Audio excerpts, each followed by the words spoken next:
So hari ni Mama nak masak kari, nak masak menu kegemaran Ammar Ahyan. Dia memang raja kari, okey. Untuk kari kita ada yang kita hiris dan ada juga yang kita blender sikit lah. Okey, kita masukkan daun kari 4 sekawan dan juga daun salam. So masukkan bawang merah, bawang putih dan juga halia yang telah kita hiris. Kemudian masukkan yang kita dah kisar tadi, bawang merah, bawang putih dan sedikit halia. Ni bau sedap yang besar. Kita ni sudut kita lama kita ingat tahu. Dia bagi kita sendiri macam mana nak masak, kita ingat tahu sudut kita buat. Okey. So kita potong kentang. Mas kita potong kecil-kecil biar senang nak makan. Dah macam banyak kita masukkan kita punya ayam.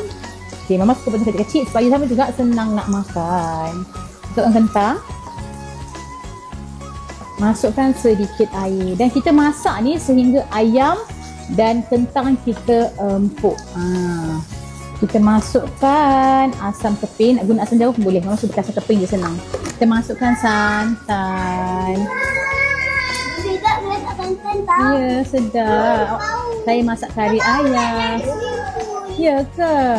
Kita masukkan garam secukup rasa. Okey, dah siap dah kari ayam kita. Yang ni memang menjadi kegemaran satu keluarga sebab dia tak pedas sangat kan. Okey, so you all selamat memasak. Bye bye.